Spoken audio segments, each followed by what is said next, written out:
This is the #1 power source that pros use on their serve. Some players and coaches call it serve pronation, but that's only scratching the surface. There are 3 keys that ATP servers use to generate more power, spin, and consistency on their serves. And just by learning this, I was able to add 10 miles per hour to my own serve, and I know that if you apply it, it's gonna completely be a game changer. Take a look at your favorite pro server moments before contact. What you'll notice is that they'll reach a position where the racket tip is pointing the back of the fence while their hitting palm is pointing toward the side. Then as we go through contact, you'll see players start to rotate their racket in until it's facing the net naturally. In this action of rotating your racket into contact in a counterclockwise fashion is gonna help to drive massive racketed speed into your shot. Now, a lot of players do this, but it's the way that it's executed that separate the top servers in the world from your average rec player. So how should we go about executing this serve pronation motion? And should we let it happen naturally, or should we try and manufacture it? And also, if we have problems like fixing the waiter's tray, how do we simply let stuff like this happen naturally? You see, the problem is, if we don't understand the deeper level biomechanics of what happens on the serve, then we're actually gonna end up manufacturing this pronation motion, kind of like the forehand wrist lag. So the first key to getting this motion down is gonna be in your grip. So for all of you guys out there who are trying to unlock the power of this internal rotation, we're gonna need to have some variation of the continental grip. Why? Well, let's actually get into our continental grip here on bevel number 2, and you'll notice that this creates a natural angle in my racket's grip and my forearm. And now try the same motion, but get into your Eastern grip like this, or what's more commonly called the pancake grip.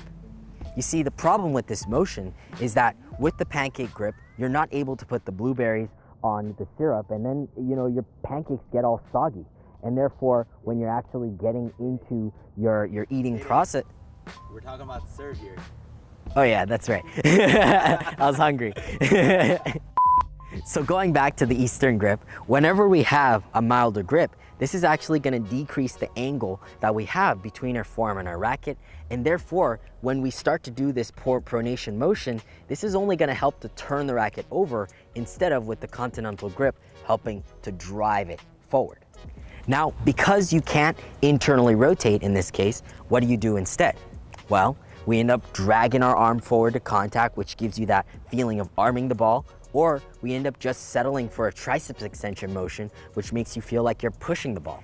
In either case, you're feeling tight, like you need to put a lot of effort into the shot with less results. So with the continental grip, not only will you increase your power, but you'll also be able to create that natural top spin that's gonna give you that crazy kick and sick spin that we'll cover soon.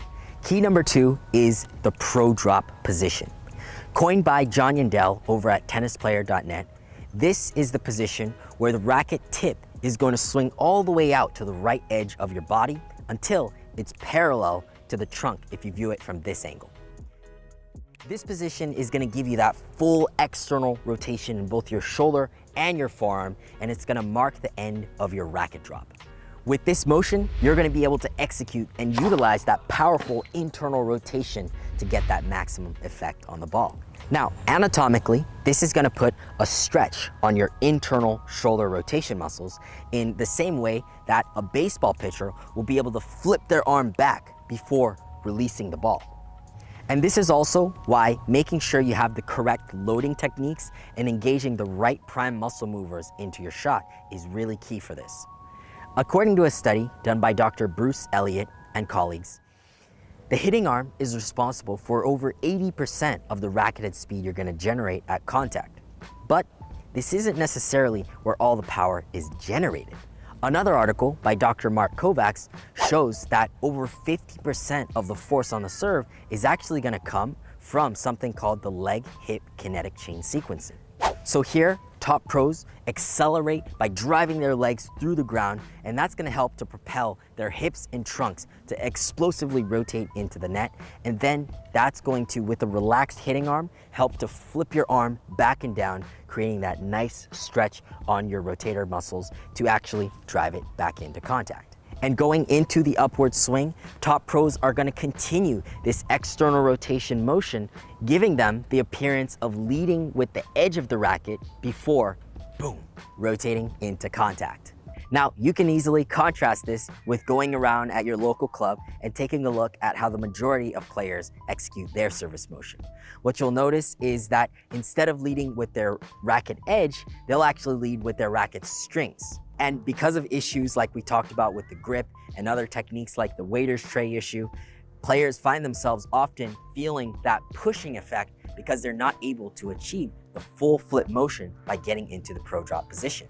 And again, if you don't pre-stretch your hitting shoulder prior to contact, then there's no way that you can actually maximize the effects of this pronation motion, unless you got big old forearms like Popeye or something.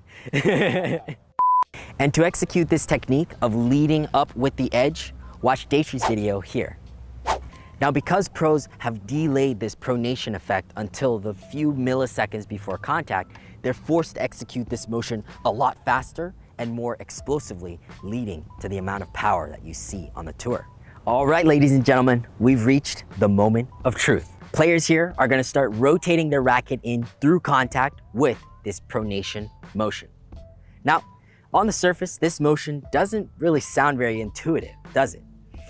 I would much rather personally hit with my entire arm than have to rotate it with this weird motion. And this is also where players end up getting tripped up and manufacturing the pronation, and then worse, end up getting injured like I did at one point. So instead, it's pretty clear that we're gonna need a step-by-step framework to make this happen. According to Dr. Elliott's study, at the highest level, this so-called pronation force is actually going to come from internal shoulder rotation. Biomechanically, pronation is actually just the independent rotation of the forearm. The way you can tell this is by grabbing your racket in your hand and put your elbow to your side. This way, internal rotation is not going to be necessary here, but instead, just rotate your forearm back and forth. This motion of the racket strings going from up to down is pronation. So if that's what pronation is, then how am I expected to generate all this force from just these little forearms here? And that's exactly what elite servers figured out. Pronation is actually only responsible for 5% of the total racket head speed that you get. But another motion actually generates over 50% of your power. It rotates your humerus bone in your upper arm and is propelled by muscles like your chest, lats, other muscles in your shoulder, your back, your infraspinatus. It's called internal shoulder rotation. So you might be wondering, how does all of this tie into your serve? Psychologically, I found it personally very helpful, along with a lot of students of mine, to think of a concept called long axis rotation. This refers to the unitary rotation of both your shoulder and your forearm. And this is going to help to turn your racket over with way more power than you've ever experienced before. And as we'll cover in future videos, this is not exclusive on just the flat serve. In fact, you still are going to get that rotation motion from the shoulder on the kick and the slice, but because of a few changes in the forearm, that's going to change the direction of racketed speed that's going to affect the ball differently.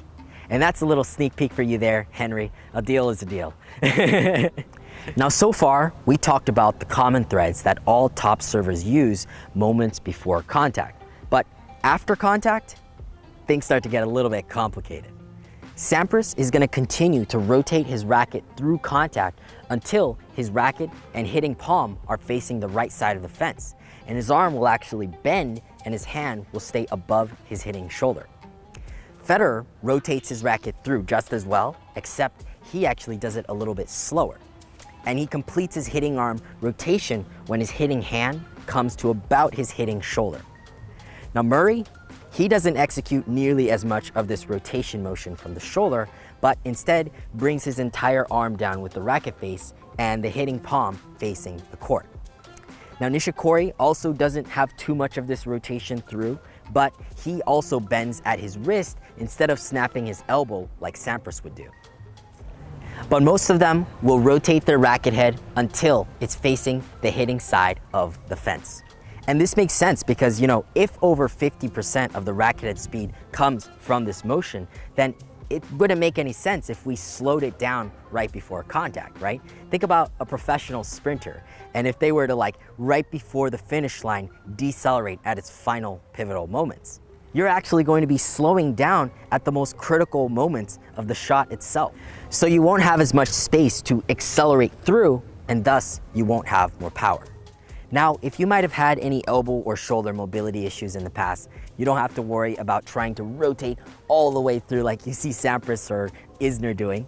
But instead, just experiment with getting different levels of this external rotation amount. Like I said, Murray doesn't rotate all the way through, but he still is able to utilize the stretch and shorten cycle within the shoulder because he's rotated internally to contact.